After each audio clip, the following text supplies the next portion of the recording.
जय हिंद दोस्तों। स्वागत है आपका आपके यूट्यूब चैनल रसायन शास्त्री में। MPPGCL Madhya Pradesh power generating company limited. Recently MPPGCL का फॉर्म अभी चल रहा है। 21 अगस्त जो इसकी लास्ट डेट है। इसके रिगार्डिंग ये अगला वीडियो है। यहाँ पे हम लोग डिस्कस करेंगे एमपीपीजीसीएल में शिफ्ट केमिस्ट की रिक्रूटमेंट निकली हुई है, उसका एग्जाम पैटर्न क्या होने वाला है, सिलेबस क्या होगा, as well as expected exam date क्या हो सकती है। सो इन विषय पे आज हम लोग बात करेंगे।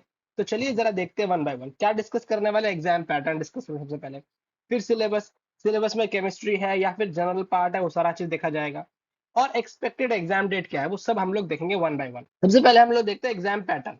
एग्जाम पैटर्न में इन्होंने बोला टोटल 100 क्वेश्चंस रहेंगे। ठीक है, 100 क्वेश्चंस में से 75 क्वेश्चंस आर फ्रॉम केमिस्ट्री, मतलब 75 क्वेश्चंस प्योर केमिस्ट्री का होगा। केमिस्ट्री का सिलेबस इन डिटेल डिस्कस करेंगे, कौन सी बुक आपको पढ़नी है, कौन सी बुक नहीं पढ़नी है, कौन सी बुक से ये क्वेश्चंस आ सकते हैं, वो भी डिस्कस करेंगे।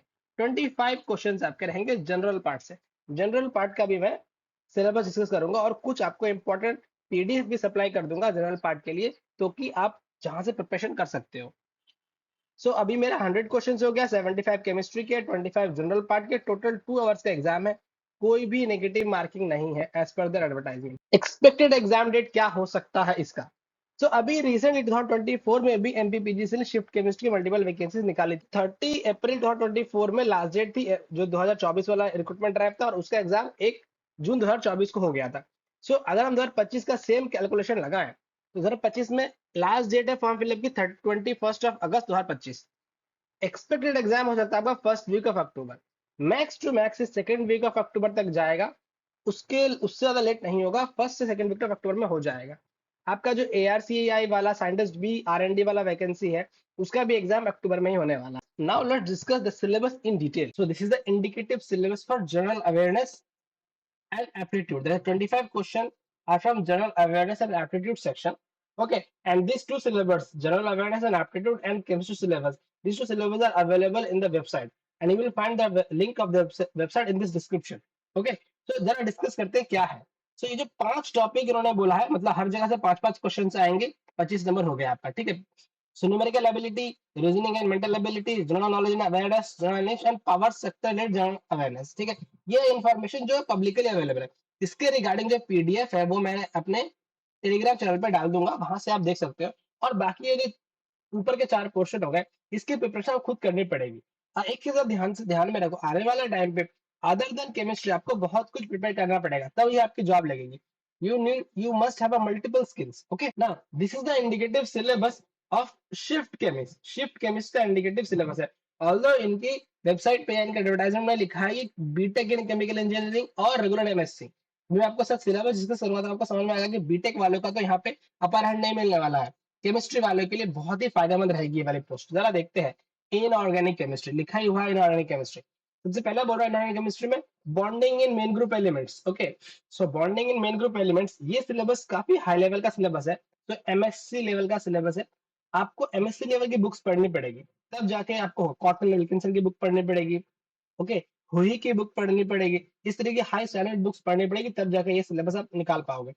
तो ये जो वाला पोर्शन है d pi p pi bonding main group, ये आप हुई की किताब से पढ़ सकते हो। हुई की बुक है इनऑर्गेनिक केमिस्ट्री की।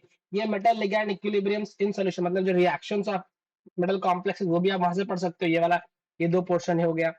मेटल लिगैंड बॉन्डिंग, ये भी हुई की किताब में है। Hearts of acid base concept, ये hearts of acid base concept आप किसी भी ग्रेजुएशन किताब से पढ़ सकते हो। फॉर एग्जांपल आरएल दत्ता एक बहुत अच्छी बुक है, उसके बाद आप हुई की किताब से ही पढ़ सकते हो। ये सब इक्वेशन आपको वहां मिल जाएगा। Electronic spectral studies of transition metal complex, ये सारा पोर्शन जो है ये भी आपको हुई की किताब में ही मिल जाएगा। ये जो मेटल कार्बोनिल और बेसिकली मेटल क्लस्टर वाला जो पोर्शन, ऑर्गेनोमेटेलिक वाला पोर्शन है, ये वाला जो पोर्शन है आप organometallics bye Anil Jacob Ilyas, Anil एजे इलियास, ये इनकी जो बुक है, आईआईटी दिल्ली के प्रोफेसर है ये, इनके बुक से आप पढ़ सकते हैं। बहुत ही अच्छी बुक है ये वाला पोर्शन, आपको हिंदी की किताब में मिल जाएगा। तो ना ऑर्गेनिक केमिस्ट्री, अब ऑर्गेनिक केमिस्ट्री में क्या क्या पढ़ना है हमको और कहाँ से पढ़ना है।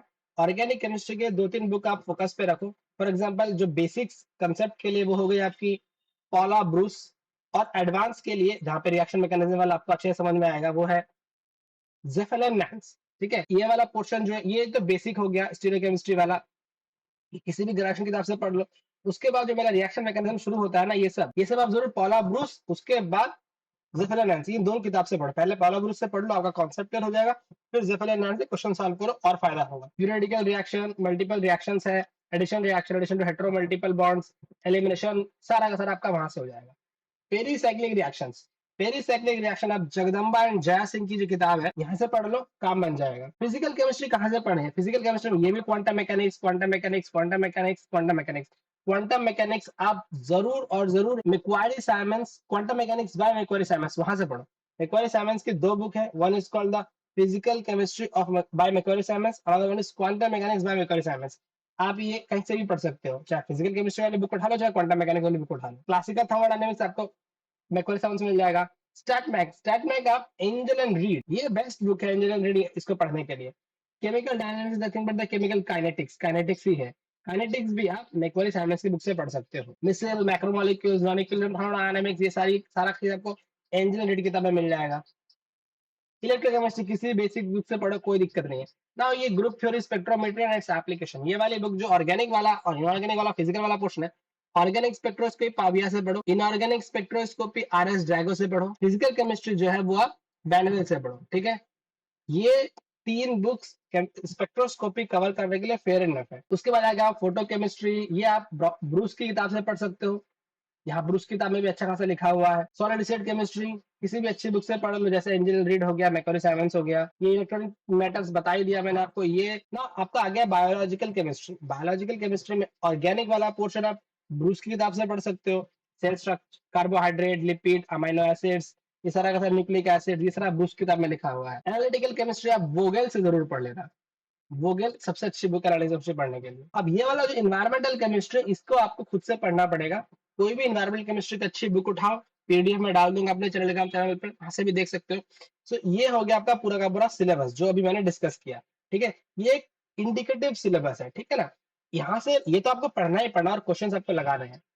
अभी आई होप मैंने एमपीपीजीसी का सिलेबस आपको समझा दिया है, बुक्स भी बता दिए, तो कोई प्रॉब्लम नहीं होनी चाहिए। अगर कोई भी प्रॉब्लम आती है तो feel free to connect with me. Till then stay tuned, Prashant Shastri YouTube channel. Thank you.